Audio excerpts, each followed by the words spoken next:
उत्तर पूर्वी जिला के पीएस सोनिया विहार इलाके में फायरिंग की सनसनीखेज वारदात को नॉर्थ ईस्ट की एएटीएस टीम ने कुछ ही घंटों में सुलझा लिया। 2 आरोपियों को किया गिरफ्तार। दोनों आरोपी यूपी में सक्रिय कुख्यात पंडित गैंग के सदस्य हैं। 2 आग्नेयास्त्र, 1 जिंदा कारतूस और अपराध में प्रयुक्त 1 मोटरसाइकिल भी बरामद की। आरोपी और पीड़ित के बीच आर्थिक समस्या थी और आरोपी ने पैसे ऐंठने के लिए उसे धमकाने के लिए गोली चलाई गई थी। एक आरोपी आदतन और सक्रिय अपराधी पाया गया जो पहले डकैती, शस्त्र अधिनियम और चोरी के 3 मामलों में शामिल था। टीम एएटीएस उत्तर पूर्वी जिला एफआईआर संख्या 540/23 दिनांक 8 दिसंबर 2023 आईपीसी धारा 336/34 आईपीसी पीएस सोनिया विहार दिल्ली के तहत दर्ज फायरिंग घटना के सनसनीखेज मामले को सुलझा लिया। आरोपी और पीड़ित के बीच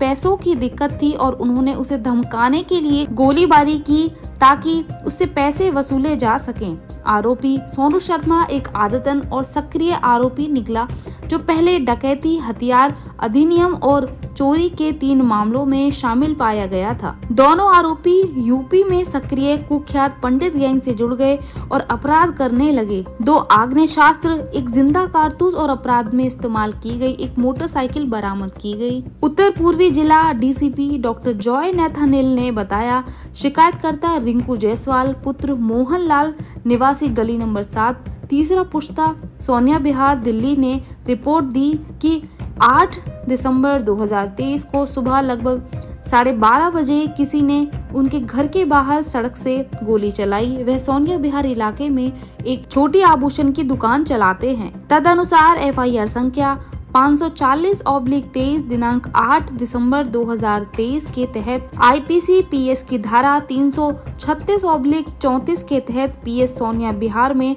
मामला दर्ज किया गया और जांच शुरू की गई। अपराध की गंभीरता और प्रकृति का आकलन करते हुए इंस्पेक्टर विनोद अहलावत एएटीएस के नेतृत्व में एएटीएस की एक समर्पित टीम जिसमें ASI Upendra, HC Pavitra, HC Amit, HC Sandeep, HC Hemant, HC Dev Basant, CT Mukesh शामिल थे का गठन एसीपी ऑपरेशन की कड़ी निगरानी और अतो हस्ताक्षरी के समग्र पर्यवेक्षण के तहत किया गया था।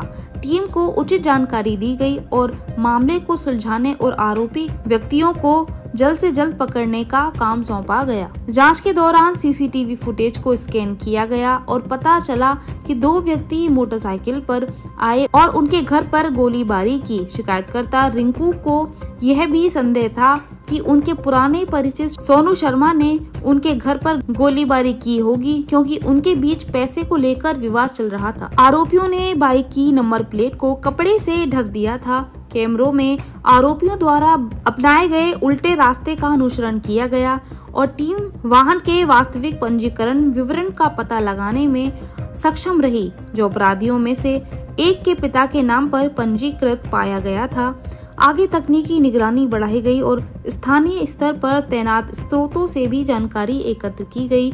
टीम ने लगातार प्रयास जारी रखे और उनके संभावित ठिकानों पर कई छापे मारे। तैनात स्थानीय स्रोतों और तकनीकी निगरानी के माध्यम से एकत्र की गई जानकारी के आधार पर 2 आरोपियों को पकड़ा गया जिसकी पहचान सोनू शर्मा पुत्र हरीश चंद्र शर्मा निवासी गली नंबर 13 0 पुश्ता सोनिया विहार भाग 3 के रूप में हुई। दिल्ली, उम्र 30 वर्ष और सुमित गुप्ता पुत्र लाल बहादुर निवासी गली नंबर 7 तीसरा पुश्ता सोनिया विहार दिल्ली, उम्र 20 वर्ष। घटना में प्रयुक्त बाइक और अपराध के हथियार, उनकी निशानदेही पर अपराध में प्रयुक्त अर्ध स्वचालित पिस्तौल और एक देसी पिस्तौल के साथ बरामद किया गया। उनकी निशानदेही पर अपराध में प्रयुक्त अर्ध स्वचालित पिस्तौल और एक देसी पिस्तौल के साथ एक जिंदा कारतूस बरामद किया गया। पूछताछ के दौरान दोनों अपराधियों ने अपराध स्वीकार कर लिया और आगे खुलासा किया कि वे यूपी में सक्रिय पंडित गिरोह से जुड़े थे और अपराध करने लगे। अपराध के भुगतान को लेकर उनका शिकायतकर्ता के साथ विवाद हो गया और शिकायतकर्ता को धमकाने और उससे पैसे ऐंठने के इरादे से उसके घर पर गोलीबारी की। आरोपी सोनू शर्मा ने यह भी खुलासा किया कि रिंकू पर उसके कुछ पैसे लगभग 3 लाख रुपए बकाया थे और वह उसे देने के लिए रिंकू पर दबाव बनाना चाहता था। सत्यापन करने पर आरोपी सोनू शर्मा एक आदतन और सक्रिय अपराधी निकला, जो पहले डकैती, हथियार अधिनियम और चोरी के 3 मामलों सभी यूपी के जिलों लौनी और नोएडा में पंजीकृत में शामिल पाया गया था। पुलिस द्वारा अन्य मामलों में भी उनकी संलिप्तता का पता लगाने का प्रयास किया जा रहा है। अतीक मलिक की रिपोर्ट।